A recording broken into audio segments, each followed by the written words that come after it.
అంటే ఇప్పుడు అదే మాదిరిగా పవన్ ప్రచారానికి కళ్యాణ్ వెళ్ళి అంటే పవన్ కళ్యాణ్ అంటే గుర్తొచ్చింది. వాస్తవానికి ఇక్కడ కంపారిజన్ అని కాదు, కానీ పవన్ కళ్యాణ్ కి టీవీకే అధినేత విజయ్ కు ఎటువంటి కంపారిజన్ లేదు. కానీ ఇద్దరు సినిమా రంగం నుంచి వచ్చారు కాబట్టి కంపేర్ చేయాల్సి వస్తుంది. ఇద్దరు సినిమా రంగం నుంచి వచ్చి పార్టీని పెట్టారు కాబట్టి కంపేర్ చేయాల్సి వస్తుంది. ఎందుకంటే ఇక్కడ విజయ్ సినిమాల్ని చాలా వరకు రీమేక్ చేసి, పవన్ కళ్యాణ్ ఇక్కడ తెలుగులో రీమేక్ చేసి ఆయన కాస్త సక్సెస్ రేట్ సాధించారు సినిమాల విషయంలో. కానీ అదే విషయంలో ఇక్కడ విజయ్ యొక్క పొలిటికల్ జర్నీ విషయంలో ఆయన ఎందుకు ఐడియల్ గా తీసుకోలేకపోతున్నారు? ఎందుకంటే విజయ్ ఒంటరిగా పోటీ చేసి ఏకంగా పార్టీ పెట్టిన ఫస్ట్ టైమే అధికారాన్ని దిశగా దూసుకుపోతున్నారు. ఇక్కడ పవన్ కళ్యాణ్ 2014లో పోటీ చేయకుండా డైరెక్ట్ కూటమి మద్దతు పలికారు. 2019లో ఒంటరిగా పోటీ చేసినా సరే వామపక్షాలతో కలిసి నడిచారు. 2 చోట్ల ఓటమి పాలయ్యారు. 2024లో తిరిగి మళ్ళీ కూటమి జత కట్టి ఆ ఇచ్చిన 21 సీట్లకు పరిమితం అయిపోయి కాపు సామాజిక వర్గం యొక్క ఆశలపై నీళ్లు చిమ్మేశారు. సో ఎలా చూడాలి ఇక్కడ పవన్ కళ్యాణ్ వర్సెస్ విజయ్ అంటే? సార్ ఇక్కడ ప్రజారాజ్యంలో చిరంజీవి గారు ఫస్ట్ టైం అటు తెలుగుదేశానికి ఇటు కాంగ్రెస్ కి ఎదురుగా ఫస్ట్ టైం సింగిల్ గా పోటీ చేసినారండి. యా. ఎప్పుడైనా మన మొదటి అడుగు గొప్పగా ఉండాలండి. మొదటి అడుగు అవును. గొప్పగా ఉండాలి. మొదటి అడుగులోనే తప్పటి అడుగు వేయకూడదు. మొదటి అడుగు గొప్పగా ఉండాలి. సో ఈ మొదటి అడుగులో ప్రజారాజ్యం సింగిల్ గా వీళ్ళిద్దరికి వ్యతిరేకంగా వెళ్ళింది. కొద్దో గొప్ప తను అనుకున్న గోల్ ని రీచ్ అయింది. 100 మంది ఆ బీసీలకి టికెట్ ఇచ్చి తన భావన ఏంటో చాటుకుంది. అంత కష్టంలో కూడా ఒంటరిగా నిలబడింది. ఇది యా. ప్రజల్లో ఒక వ్యక్తి మీద, ఒక నాయకుడి మీద తెచ్చుకోవాల్సినటువంటి నమ్మకం. తర్వాత ఇదే పచ్చ మీడియా టికెట్లు అమ్ముకున్నారు, సీట్లు అమ్ముకున్నారని, వాళ్ళ కుటుంబంలో వాళ్ళ బిడ్డల పెళ్లిళ్ళని, వాళ్ళ కుటుంబంలో ఇబ్బందుల్ని అన్నిటికీ రోడ్డుకు లాగేసి, ఎందుకంటే ప్రజారాజ్యం అయితే పెట్టగలిగినారు కానీ ఒక స్పెషల్ మీడియాని పెట్టలేకపోయారు, ఒక ఓకే, ఛానల్ రైట్. ని పెట్టలేకపోయారు. సో రైట్, రైట్, ఈ రైట్. పచ్చ మీడియా ఎలా అయితే ప్రజారాజ్యాన్ని కుప్పగూల్చిందో అవన్నీ ఆయనకి తెలుసు కదా.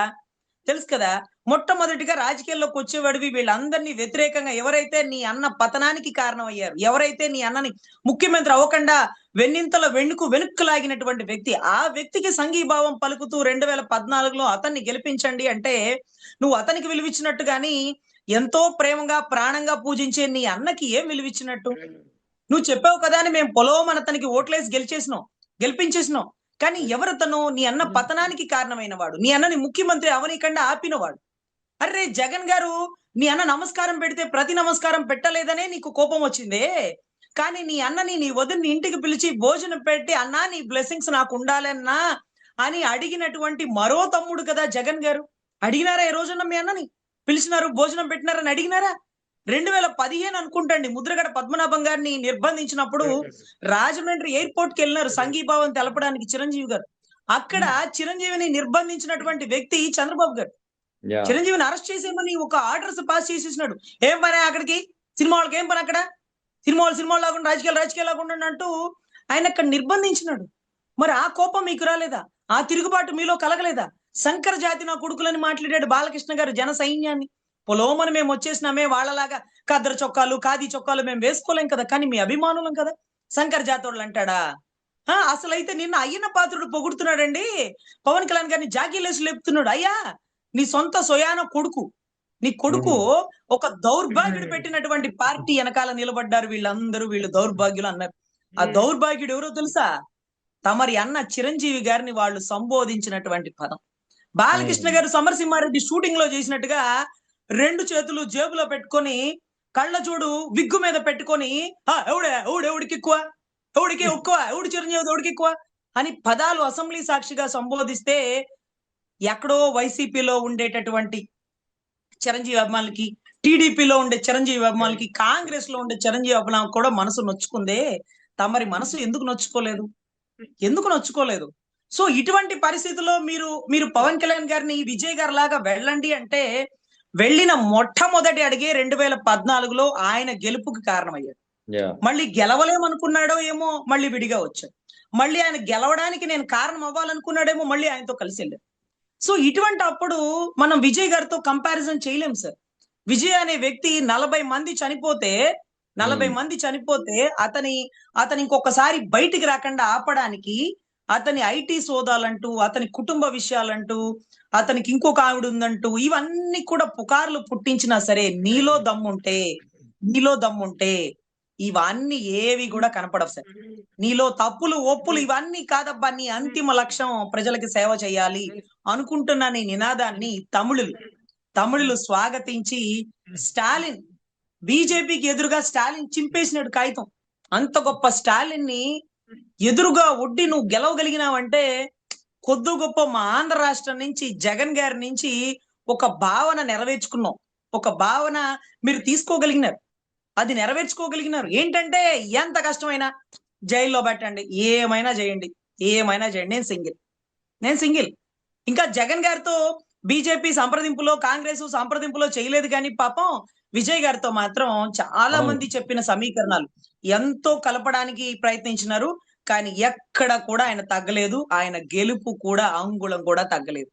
100కి పైగా మెజారిటీ వచ్చిందని విన్నాను సార్.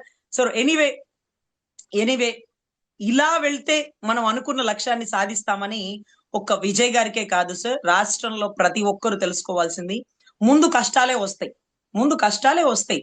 ఆ కష్టాలు దాటుకుని వెళ్తే అద్భుతమైనటువంటి సుఖాలు అనుభవించగలం. ముందు ఇబ్బందులే పెడతారు. ఆ ఇబ్బందులను ఒంటరిగా తట్టుకుంటే ఏంట్రా వీడి బలం, వీడి మీద కేసులు వేస్తున్నా తగ్గలేదు, వీళ్ళని జైల్లో పెడుతున్నా తగ్గలేదు అంటూ నిన్ను ఇబ్బంది పెట్టేవాళ్లే నీ గురించి ఆలోచిస్తారు. నిన్ను ఇబ్బంది పెట్టేవాళ్లే నిన్ను ఎదుర్కోవడానికి ఒంటరిగా కాకుండా సమీకరణాలు చేసుకుని వస్తారు. అంటే నీ స్థాయిని పెంచుతున్నట్టు. సో ఇది ఖచ్చితంగా సార్ ప్రతి ఒక్కరూ నేర్చుకోవాల్సింది ఏంటంటే ఎప్పుడు భయపడకూడదు, ఎప్పుడు బాధపడకూడదు. ముందు కష్టాలే వస్తాయి, తర్వాత అద్భుతమైన విజయాల్ని మనం చూడగలుగుతాం. సో ఇది ఖచ్చితంగా ఒక విజయ్ గారి గెలుపు, ఇక్కడ జగన్ గారి గెలుపు.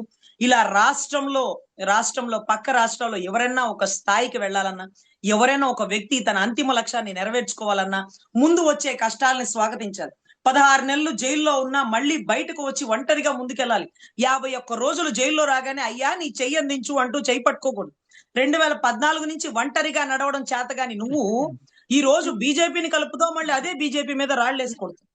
అదే కాంగ్రెస్ ని కలుపుతారు, అదే కాంగ్రెస్ ని మళ్ళీ తిట్టి పోస్తారు. ఇవాళ రోజు మనం వెళ్ళి ఏం చెప్పాం? మన దరిద్రం కాకపోతే మద్రాసులో ఏం చెప్పినాం?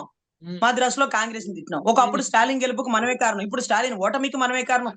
ఇదేంట్రా మన జీవితం అంటే తప్పట్లా. ఎందుకంటే ఇక్కడ లోకేష్ గారిని సీఎం చేయాలన్నా, కేంద్రంలో ఆయనకి పదవి కావాలన్నా భజన చేయాలి బీజేపీకి అనే భజన బృందం వారికి తప్పని పరిస్థితి.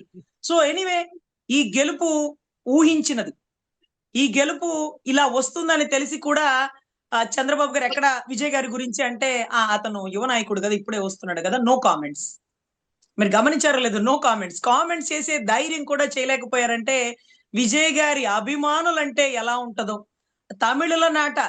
తమిళుల నాట మనం వెళ్ళి వాళ్ళ గురించి విమర్శించే స్థాయిలకు మనం వెళ్ళగలుగుతామా? ఆ కమల్ హాసన్ గారు అనుకుంటానండి, వస్తున్నాయి జగన్నాథ రథ చక్రాలు అంటూ పార్లమెంట్ లో ఒక పదాన్ని సంబోధిస్తే మన T5 సాంబశివరావు గారు ఎందుకండి మీరు తమిళులు, లేకపోతే ఎందుకండి మీరు మద్రాసు వాళ్ళు, మీకు ఎందుకండి మా ఆంధ్ర రాష్ట్ర రాజకీయాల గురించి మరి ఎందుకు మాట్లాడుతున్నారు? ఆంధ్రాలో సినిమాలు చేయడం చేత కాదు, ఆంధ్రాలో సినిమాలు గెలవడంలో లేకపోతే విజయం సాధించడంలో చేత కాదు, మీరా మా రాజకీయాల గురించి మాట్లాడుతున్నారంటూ లైవ్ లో ఆయన తమిళనాట ఒక అద్భుతమైన విజయాన్ని సాధించినటువంటి, అంటే సినిమా విజయాన్ని సాధించినటువంటి ఒక నవరస నటుడు లాంటి కమల్ హాసన్ గారిని వారు సంబోధించింది. చంద్రబాబు గారికి వ్యతిరేకంగా ఒక్క మాట మాట్లాడితే చాలు సార్, వాళ్ళకి అన్ని రకాల కోణాలలో అవతల వాడిని ఎలా ఇబ్బంది పెట్టాలనేది ఆలోచిస్తారు. సో ఇప్పుడు అదే తమిళనాట చంద్రబాబు గారు వెళ్ళి ప్రచారం చేస్తే వాళ్ళ తమిళులు ఒప్పుకుంటారా అండి? ఆ కమల్ హాసన్ గారి అభిమానులు ఉంటారుగా, ఏవయ్యా మా వాడు ఒక్క మాట మాట్లాడితే పార్లమెంట్ లో మీరు అంత సీన్ చేసినారే, ఈ రోజు మా రాష్ట్రంలో వచ్చి మా రాజకీయాల్లో మీకేం పని మా రాష్ట్ర రాజకీయాల్లో అని కమల్ హాసన్ అభిమానులు కూడా అడుగుతారు కదండి. అవసరమా మనకి? సో ఎనీవే సింహం సింగిల్ గా వచ్చింది. ఎంత కష్టమైనా రెండు పార్టీలు, పెద్ద పార్టీలు, సెంట్రల్ పార్టీలు ఎన్ని ఇబ్బందులు పెట్టినా గొప్పగా నిలబడి తలబడి గెలిచినటువంటి తలపతి విజయ్ గారికి ఖచ్చితంగా ఆంధ్ర రాష్ట్రం నుంచి ఆయన అభిమానులు గాని, ఆయన గెలుపుకి కారణమైన వాళ్ళు గాని మనస్ఫూర్తిగా ధన్యవాదాలు చెప్పుకున్నాం సార్. చాలా గొప్ప విజయాన్ని సాధించి ఎంతో మందికి ఆదర్శమైనటువంటి యువ నాయకులనే వీళ్ళిద్దరిని చెప్పుకోవాలి సార్. మేము కూడా ఎంత కష్టమైనా సింగిల్ గా నిలబడతాం. ఎవరు ఎన్ని ఇబ్బందులు పెట్టినా, ఎన్ని తప్పుడు కేసులు వేసినా సింగిల్ గా నిలబడతాం. ఎవరి అంట అక్కర్లేదు, మేమేంటో నిరూపించుకుంటాం. ఇవాళ కాకపోతే రేపైనా నిలబడతాం. Yes sir.